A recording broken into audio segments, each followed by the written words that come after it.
Olá, bem-vindo ao Panorama, um espaço em que a democracia, os direitos humanos e as lutas sociais são destaque. Você acompanha aqui reportagens que foram destaque no seu jornal, o Telejornal da TVT, com análises do ponto de vista do trabalhador e dos movimentos sociais. O massacre do Carandiru completou 24 anos, um episódio de grande tristeza do nosso país. O assassinato de 111 presos pela Polícia Militar de São Paulo em 1992 é uma das maiores chacinas do Brasil. Na última semana, o caso tomou novos rumos quando desembargadores do Tribunal de Justiça de São Paulo anularam a decisão do júri popular que responsabilizava 74 PMs pelas mortes.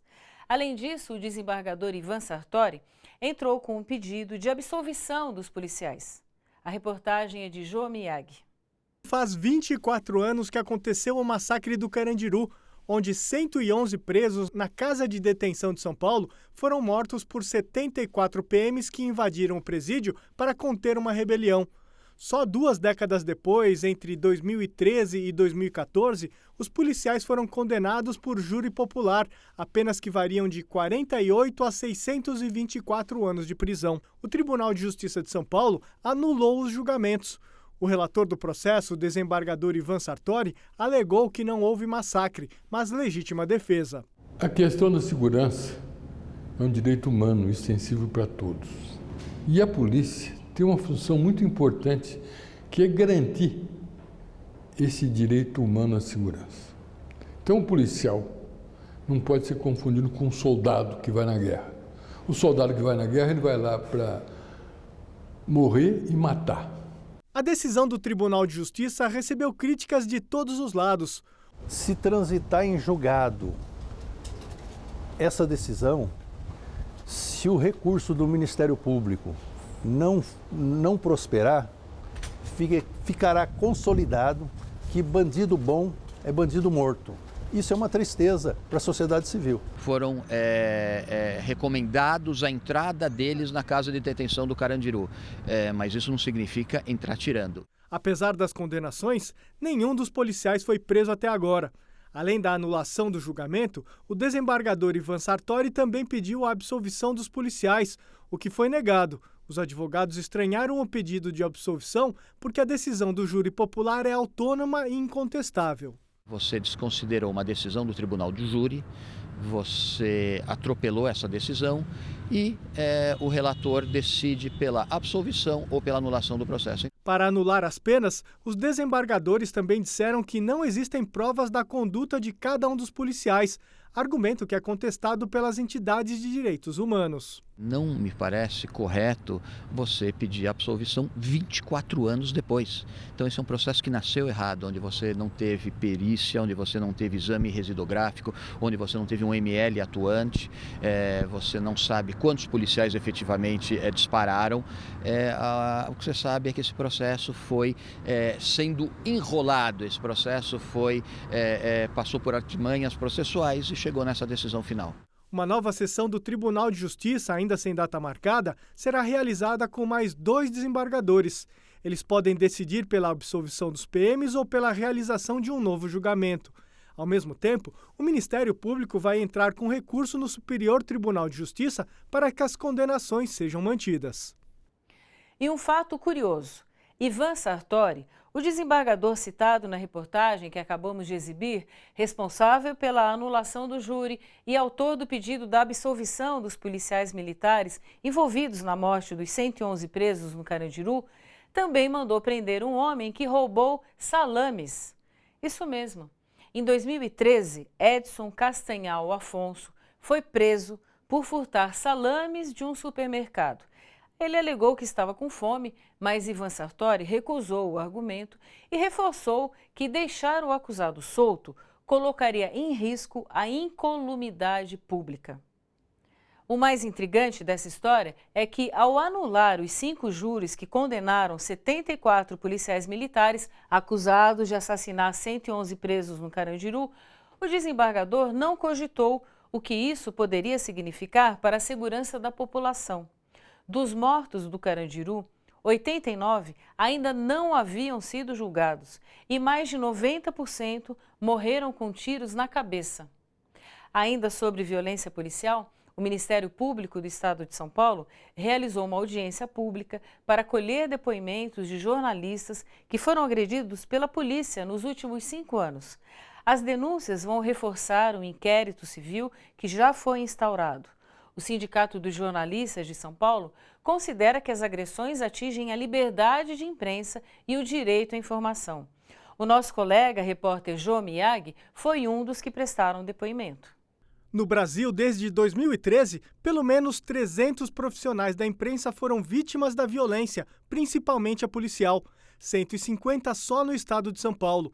Alguns casos foram graves, como o do fotógrafo Sérgio Silva, que perdeu o olho esquerdo atingido por uma bala de borracha. O debate hoje, os relatos e depoimentos vão trazer uma reflexão, acho que importante, para que o inquérito que está sendo apurado ganhe força e, de fato, traga mudança social para as ruas, que é o que a gente veio buscar. Diante da escalada da violência contra a imprensa, a Promotoria de Justiça dos Direitos Humanos do Ministério Público do Estado de São Paulo realizou uma audiência pública para colher provas e encaminhar o resultado à Justiça. Com o microfone aberto aos depoimentos, a fotógrafa Márcia Zutti contou que há menos de um mês, enquanto cobria uma manifestação na Avenida Paulista, foi atingida na perna por estilhaços de bomba lançada pela polícia. Você está indo para uma manifestação pacífica, você não está indo para uma guerra. Sabe, eu acho que tem que ver, você tem que inverter, é o outro lado que tem que pensar. Sabe, é a polícia que tem que parar de usar esse tipo de equipamento e a gente cobrir, como sempre, sabe, cobrir uma manifestação, vai lá e fotografa. O meu ofício é fotografar. Meu ofício não é usar capacete, máscara, que aliás é super incômodo. Nós, trabalhadores da TVT, também denunciamos a truculência policial.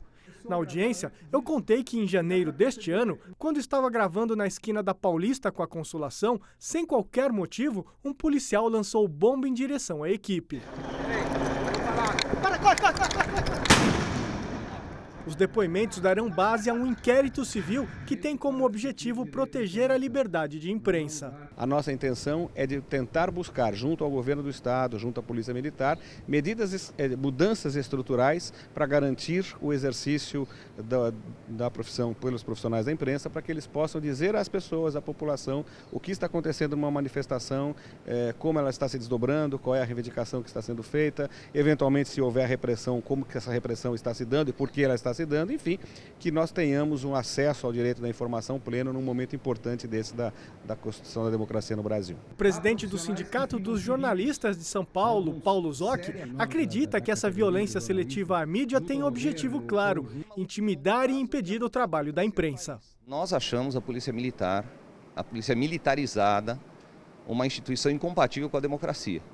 A gente batalha por uma reforma democrática que desmilitarize a polícia, que torne a polícia uma polícia cidadã, uma polícia que proteja o direito à manifestação, à expressão dos cidadãos. Então isso é uma luta de longo prazo, que isso daqui hoje é um passo dessa luta. Uma pesquisa realizada pelo Instituto Sou da Paz aponta que a maior parte dos projetos de lei sobre segurança que foram apresentados no ano passado na Câmara dos Deputados tem pouca eficiência e não ajuda o país a enfrentar os problemas estruturantes da segurança pública. A segurança pública esteve em alta na pauta da Câmara dos Deputados em 2015. Entre os 4.262 projetos de lei apresentados pelos parlamentares no ano passado, 731, ou seja, 17% do total, abordaram o tema. Mas, segundo pesquisa inédita do Instituto Sou da Paz, a maioria dos projetos tem pouco impacto e não ajuda o país a enfrentar com eficiência a criminalidade. A pesquisa aponta que 40% dos projetos relacionados à segurança pública prevêem mais endurecimento penal, ou seja, aumentam as penas que já existem ou criminalizam novas condutas.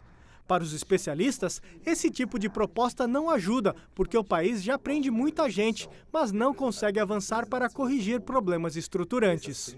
A gente realmente tem que ter uma reforma da segurança pública. A gente tem algumas reformas incrementais, mas não reformas estruturais. Quer dizer, a gente pensar exatamente qual é o modelo de segurança pública que a gente quer. trabalhar também na prevenção, na matriz preventiva, que isso envolve não só as polícias, que quando a gente pensa em segurança pública, a gente pensa só em polícia.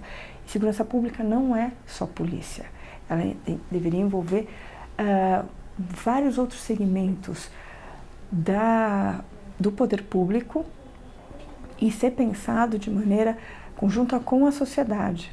A pesquisadora do Fórum Brasileiro de Segurança Pública afirma que a pesquisa também mostra que os parlamentares estão mais interessados em produzir projetos de lei para responder de forma fácil os anseios da sociedade por mais segurança do que resolver efetivamente os gargalos do setor. Na verdade, não está funcionando, o sistema que está falido. Se não fosse isso, nós não teríamos quase 60 mil homicídios, mortes violentas intencionais por ano, nós não teríamos o número de estupros, de violência sexual que temos. Os especialistas reafirmam que estudos como esse apresentados pelo Instituto Sou da Paz são fundamentais para as políticas públicas, ao contrário do que o ministro da Justiça afirmou no mês passado no Rio de Janeiro. Alexandre de Moraes declarou que o Brasil precisa de menos pesquisa em segurança e mais armamento. É fundamental, ainda mais que a gente tem o problema do tamanho que a gente tem, com 60 mil mortes anuais, com toda, enfim, a tragédia que a gente vive no campo da segurança pública, especialmente